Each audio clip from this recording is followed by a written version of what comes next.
Assalamu alaikum, adab, dear friends, dear students.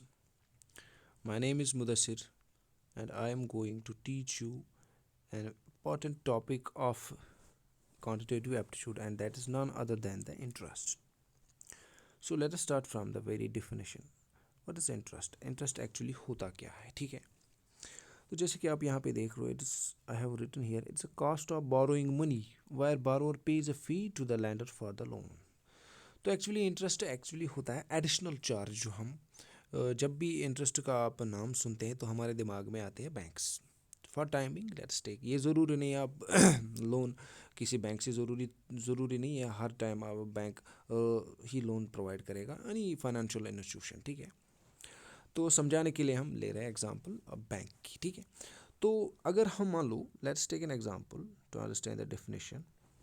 हमारे पास अगर हम किसी बैंक से 100 का लोन लेते हैं तो वो बैंक हमें ये लोन 100 जो है ये फ्री तो नहीं देगा भाई, उसके लिए बैंक कुछ परसेंटेज चार्ज करती है। जो एडिशनल परसेंटेज बैंक चार्ज करता है उसी को बोलते हैं interest. Let us solve this. इसको हम थोड़ा सा इलाबोरेट करते हैं। अगर हम 5% ऑफ 100 कैलकुलेट करेंगे तो माय डियर हुआ था 5 रुपीज़, ठीक है। तो बैंक से लिया था हमने लोन 100 का, अब देना कितना है बैंक को, हमें हमें देना है बैंक को 105। ये तो खाली हम 1 साल के लिए कैलकुलेट कर रहे हैं, ठीक है। तो पहले लिया था लोन 100 का, बैंक को हमने टर्म्स एंड कंडीशन में लिखा होता है बैंक्स के 5% बाई साहब आपको 5% हमें इंटरेस्ट देना है। ये जो एडिशनल कॉस्ट हम पे करते हैं बैंक को वो 5% जब हम कैलकुलेट करेंगे 100 का तो 5 आएगा। तो 5% ऑफ 100 इज़ 5, एंड जब हम उसको ऐड करेंगे प्रिंसिपल के साथ तो बनेगा 105। ये सही ज़रूरी है। 100 लोन ले रहे हैं आप, उस पर आप एडिशनल इंटरेस्ट एडिशनल चार्ज जिसको हम बोलते हैं वो पे करते हैं। यहाँ पे मान लो ये जो पर्टिकुलर एग्जांपल मैं आपको समझाने की कोशिश कर रहा हूँ, तो यहाँ पे 5 रुपीज़ आ रहा है, तो टोटल हमें बैंक को देना है 105। तो ये जो एडिशनल एक्चुअली लोन लिया था 100 का, अब कितना दे रहे हैं हम 105। तो एडिशनल कितना हम पे करते हैं बैंक को 5 रुपीज़। ये जो एडिशनल कास्ट हम बैंक को करते हैं, जो ये एडिशनल चार्ज करता है बैंक, इसी को बोलते हैं इंटरेस्ट, ठीक है।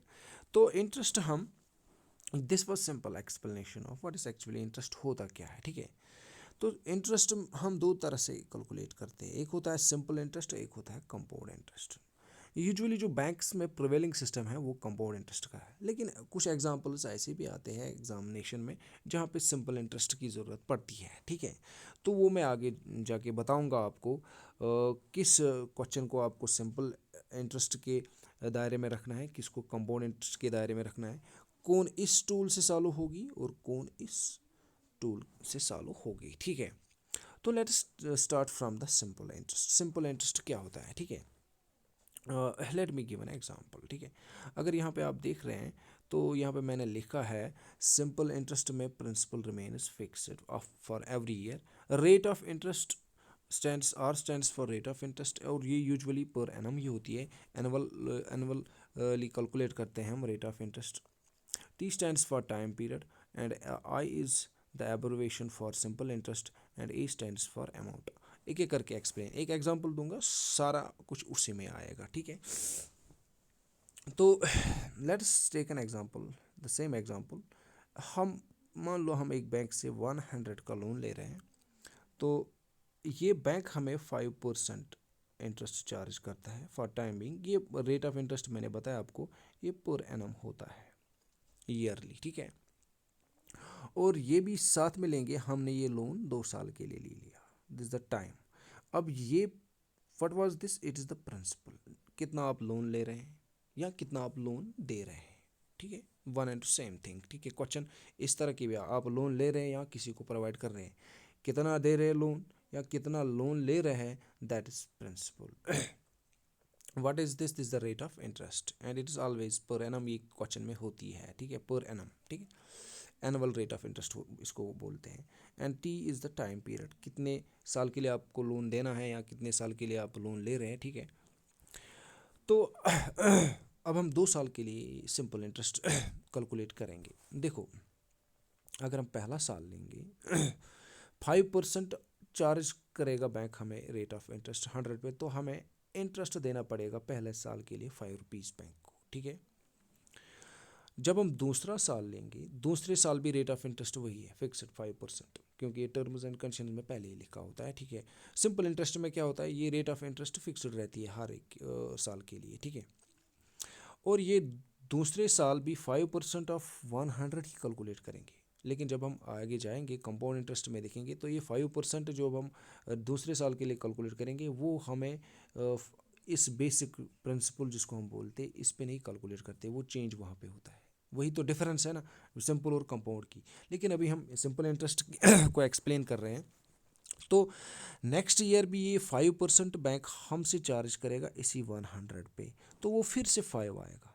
तो पहले साल आप बैंक को कितना दे रहे हो, इंटरेस्ट 5%, ये एडिशनल कॉस्ट ऑफ एडिशनल फ़ी रहेगा बैंक का। नेक्स्ट ईयर भी वही 5%, तो 5 और 5 रुपीज़ आएंगे नेक्स्ट साल के लिए। तो टोटल हम कितना ले रहे हैं बैंक से लोन, 100। अब पहले साल कितना बन गया ये 105। दूसरे साल ये फिर से इसमें 5 रुपये और ऐड हो जाएंगे। 5% हमने किस पे कैलकुलेट, ये बात याद रखनी, ये 5% हमने यहाँ पे फिर से कैलकुलेट किया 100 पे, तो वो फिर से आएंगे यहाँ तक तो 105 था, अब यहाँ से 110 आएगा।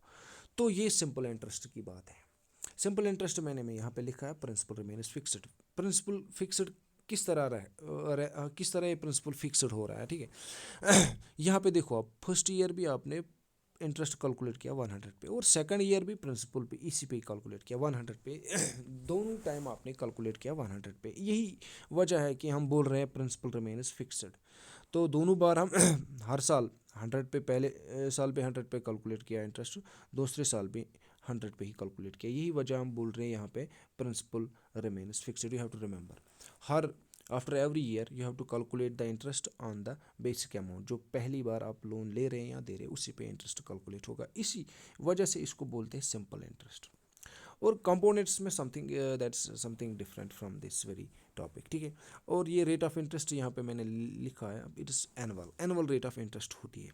T stands for time period, कितने साल के लिए आप लोन ले रहे हैं, कितने साल के लिए लोन दे रहे हैं, ठीक है।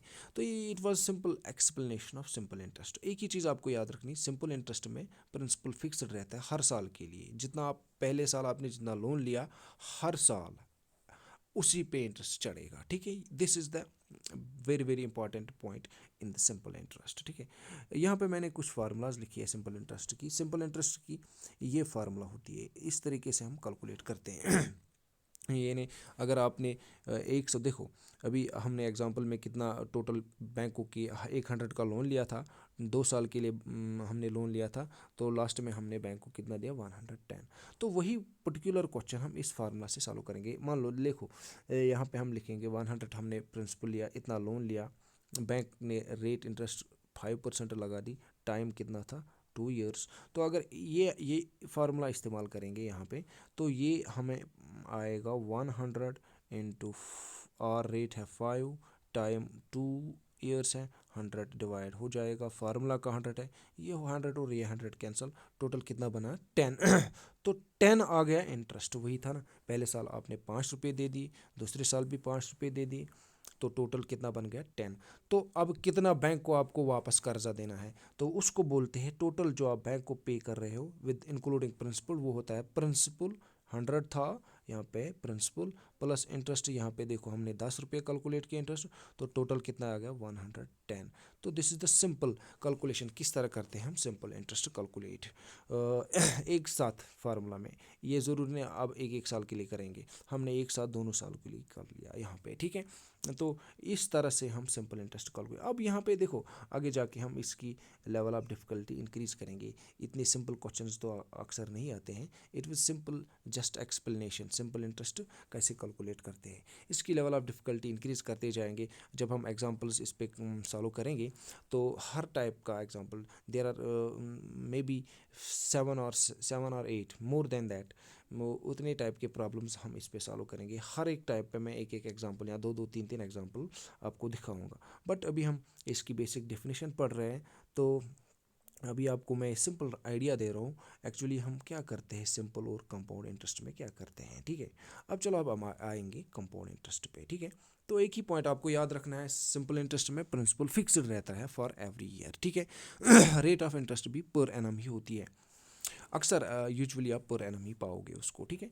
चलो अब हम आएंगे कंपाउंड इंटरेस्ट पे। कंपाउंड इंटरेस्ट में जो इसके वेरिएबल्स हैं, चलो पहले इसकी डिफिनीशन देखते हैं कंपाउंड इंटरेस्ट की। It is interest on interest as well as on principal.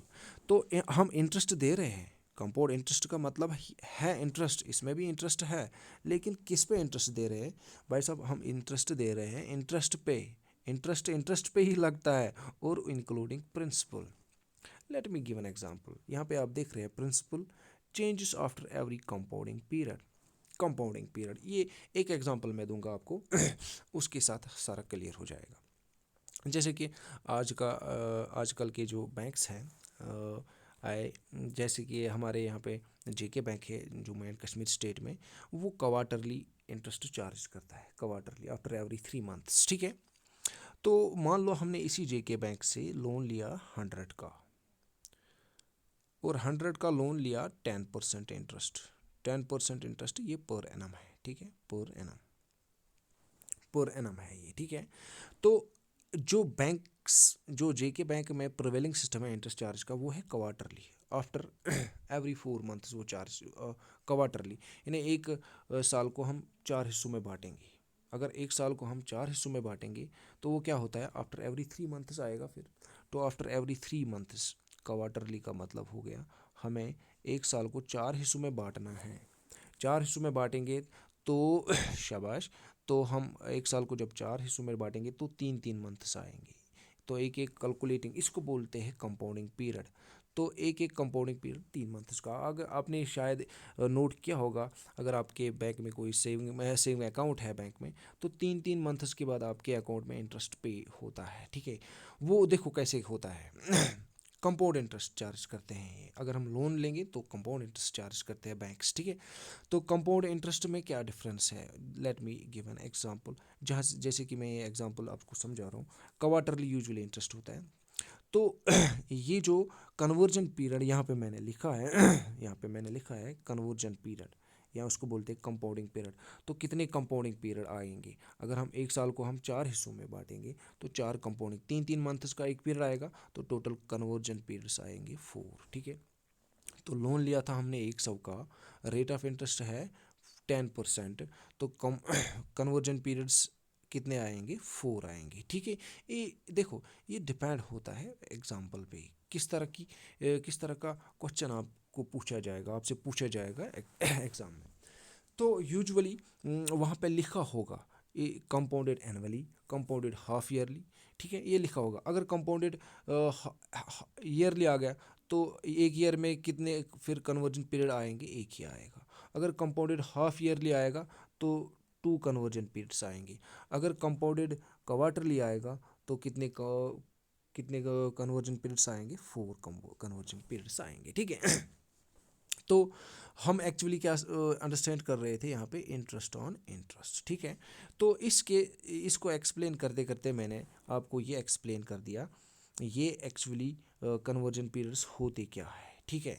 ये कन्वर्जन पीरियड्स क्या, अभी हमने क्या पहले समझा? कन्वर्जन पीरियड्स होते रेट ऑफ इंटरेस्ट हमें कब मिलता है, या हम पे जो, अगर हम लोन ले रहे हैं बैंक से, कब हमें इंटरेस्ट चार्ज करता है बैंक। यूजुअली क्वार्टरली चार्ज होता है जेके बैंक का, लेकिन एग्जांपल में डिफरेंट होगा, ठीक है।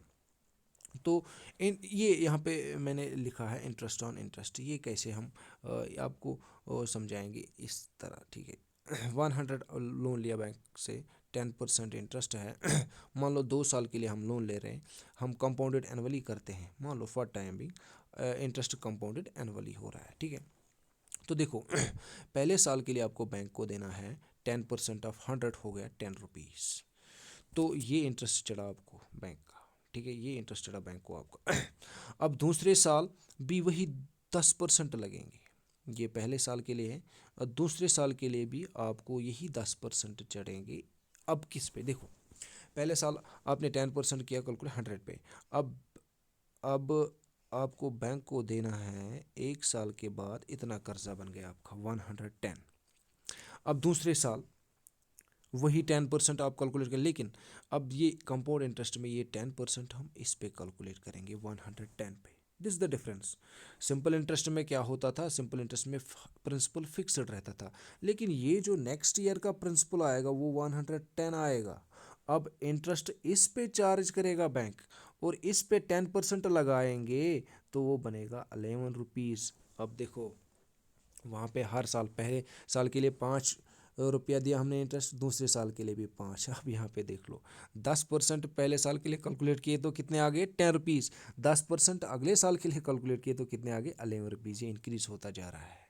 तो यहाँ से घाटा हो रहा है अगर हम लोन लेंगे बैंक से, लेकिन मजबूरी है, इसी हिसाब से बैंक चार्ज करता है हमें इंटरेस्ट। तो टोटल कितना इंटरेस्ट आ गया, पहले साल के लिए 10 रुपया, दूसरे साल के लिए 11, तो टोटल आ गया 21। तो बैंक को हमें कितना देना है, एक तो ये इंटरेस्ट देना है और ये एक सब हमने जो लोन लिया है टोटल बैंक को देना है 121। तो इसलिए मैं बोल रहा हूँ it is interest on interest as well as on principal. तो यहाँ पे जो हमने ये 10% कैलकुलेट किए, इस पे कैलकुलेट किए, ये क्या था 110, 10 कहाँ से आ गया, 10 यहाँ से आ गया। ये जो इंटरेस्ट पहले साल के लिए हम दे रहे, तो इंटरेस्ट हम फिर दूसरे साल के लिए किस पे कैलकुलेट कर रहे हैं, इसी 110 पे। इसमें एक 100 है और 10 है, तो इसमें प्रिंसिपल है और ये इंटरेस्ट है, इसलिए बोलते हैं इसको interest on interest as well as on principal. तो यही बात आपको याद रखनी है। कंपाउंड इंटरेस्ट में इंटरेस्ट प्रिंसिपल चेंज होता है, पहले साल के लिए अलग प्रिंसिपल, दूसरे साल के लिए डिफरेंट प्रिंसिपल, उसमें इंटरेस्ट ऐड होता है। तीसरे साल के लिए प्रिंसिपल बेसिक और उसमें 2 साल का इंटरेस्ट चढ़ेगा। तो ये प्रिंसिपल चेंज होता रहता है after every compounding period. Compounding period मतलब हो गया, अगर आप क्वार्टरली कैलकुलेट कर रहे हो, पहले अगर आपने बैंक से लोन लिया 1 साल के लिए, क्वार्टरली पहले 3 मंथ्स, अगर 100 ले लिया आपने लोन तो पहले 3 मंथ्स के बाद इंटरेस्ट लगेगा। तो अगर मान लो ये 10 रुपये इंटरेस्ट लग गए, तो ये 3 मंथ्स के बाद आपको कितना कर्जा आ गया 110। फिर 3 मंथ्स के बाद फिर से इंटरेस्ट लगेगा, अब इस पे लगेगा। फिर 3 मंथ्स के बाद 110, इसमें फिर से 10% ऐड करेंगे तो 111 पे इंटरेस्ट कैलकुलेट होगा। तो इस तरह से ये प्रिंसिपल चेंज होता रहता है किसमें, कंपाउंड इंटरेस्ट में। ठीक है, अब आएंगे हम ये रेट ऑफ इंटरेस्ट, यहाँ पे लिखा it is always per annum. ये पर एनम तकरीबन क्वेश्चन में होता है, ठीक है, पर एनम। लेकिन इसको हमें जब हम पर्टिकुलर एग्जाम्पल सॉल्व करेंगे तो उस टाइम हमें इस रेट ऑफ इंटरेस्ट को चेंज करना पड़ेगा। और किस तरह चेंज करेंगे, depending upon the conversion periods. ये ऐसे मैं समझाऊंगा आपको। यही बात, अभी 100 का लोन लिया था बैंक से, मान लो टाइम पीरियड हमारा है 2 साल के लिए हम लोन ले रहे हैं, रेट ऑफ इंटरेस्ट बैंक से मान लो हम 10% पर एनम है रेट ऑफ इंटरेस्ट। तो देखो अब इसमें क्वेश्चन में ज़रूरी ये होना चाहिए कंपाउंडेड क्वार्टरली है, कंपाउंडेड एनुअली है, ये depends upon the problem. Let us take an example of compounded quarterly. Compounded quarterly का मतलब हो गया आफ्टर 3 मंथ्स आपका इंटरेस्ट कैलकुलेट होता जा रहा है। जितने ज़्यादा कंपाउंडिंग पीरियड आएंगे उतना उतना ज़्यादा आप एक्यूमुलेट होता जाएगा ये लोन, ठीक है, लोन अमाउंट एक्यूमुलेट होता जाएगा। अब क्वार्टरली का मतलब हो गया 3 3 मंथ्स, तो 1 साल में कितने 3 मंथ्स आएंगे, तो 4। तो यही आपको याद रखना है। रेट कितना था एक्चुअली 10%, मैं समझा रहा हूँ। ये रेट चेंज होता है, कैसे चेंज होगा अब यही मैं कोशिश कर रहा हूँ समझाने की। रेट एक्चुअली 10% है पर एनम, लेकिन कंपाउंडेड क्वार्टरली है। क्वेश्चन में बोलता है हम इंटरेस्ट कैलकुलेट कर रहे हैं क्वार्टरली। तो अब इस रेट को अब आपको ये याद रखना है, इसको डिवाइड करना है 4 से। जितने कन्वर्जन पीरियड्स आएंगे, जितने कंपाउंडिंग पीरियड, इनको बोलते हैं कंपाउंडिंग पीरियड्स, इसको आपने 10/4 किया, तो ये एक क्वार्टर के लिए, एक कन्वर्जिंग कंपाउंडिंग पीरियड के लिए इंटरेस्ट है। तो जितने कंपाउंडिंग पीरियड 1 साल में उसको इस हिसाब से डिवाइड करेंगे। तो ये टी स्टैंड्स फॉर टाइम, इसको हमें कुछ नहीं करना है। कितने कंपाउंड, कितने 1 साल में, शाबाश, 1 साल में कितने क्वार्टर्स आएंगे 4, तो रेट को यही 4 डिवाइड करेंगे तो रेट भी चेंज हो जाएगा। तो यही मैं समझाने की कोशिश कर रहा हूँ। Rate also changes depends upon the conversion periods. अब टाइम पे n, what is n, n is the number of conversion periods. Conversion periods, यही मान लो, ये एग्जांपल अभी मैंने लिया, जब हम लेंगे क्वार्टरली, क्वार्टरली, क्वार्टरली, तो क्वार्टरली 1 साल में कितने क्वार्टर्स आएंगे, फिर 4। तो यहाँ पे आपको ये लिखना है n इज इक्वल टू 4। तो इनको बोलते हैं कंपाउंडिंग पीरियड्स। कितने कंपाउंडिंग पीरियड्स हैं? 4 कंपाउंडिंग पीरियड्स हैं। इनको यही एन यहाँ पे जो होगा वो होगा compounding periods. N is equal to 4। अब ये देखो, अगर आप लोन ले रहे हैं 2 साल के लिए, ये आपको याद रखना है। यहाँ पे मैं समझाने की कोशिश करूँगा। कंपाउंडेड क्वार्टरली है। इन क्वेश्चन में हमें इंटरेस्ट किस हिसाब से लगता है? क्वार्टरली के हिसाब से, ठीक है। तो 1 साल में कितने क्वार्टर्स आएंगे? 3 मंथ्स करके, तो 4 क्वार्टर्स आ गए। अगर आपने लोन 2 साल के लिए लिया है, 2 साल के लिए आपने लोन लिया है, अगर 2 साल के लिए लोन लिया है, तो एक साल में कितने क्वार्टर्स आते हैं? 1 साल में 4 क्वार्टर्स आते हैं। टोटल इसको इसके साथ मल्टीपल करके 2 × 4 हो गया 8। ये N8 आ गया। यहाँ पे जो लिखा है मैंने नंबर ऑफ कन्वर्जन पीरियड्स, ये 8 रखना पड़ेगा उस टाइम। दूसरी एग्जांपल लेंगे। ले सपोज हमारा इंटरेस्ट कैलकुलेट हो रहा है हाफ ईयरली। हाफ ईयरली तो पहले आपको ये देखना है 1 साल में कितने हाफ ईयर्स आएंगे? 2, ठीक है। अगर मान लो अब आपके पास आपने लोन लिया 3 साल के लिए, ठीक है, तो एन कितना आएगा? Remember this thing. कितने कन्वर्जन पीरियड्स है 1 साल में? 2 क्वार्टरली है, वो हाफ ईयरली है, और 3 साल के लिए लोन रहे, 3 × 2 हो गया 6। तो 6 है हमारा एन का वैल्यू। तो यही मैं समझाने की कोशिश कर रहा हूँ। What is N? Is the number of conversion periods या कंपाउंडिंग पीरियड्स। कितने कंपाउंडिंग पीरियड्स आएंगे? देखो, हाफ ईयरली आफ्टर 6 मंथ्स, 1 साल में 2 आ गए। अगर आपने 2 साल के लिए लोन लिया तो इसमें कितने हाफ ईयर्स आएंगे? इसमें 4 हाफ ईयर्स आएंगे। 3 साल के लिए लेंगे तो कितने हाफ ईयर्स आएंगे? 6।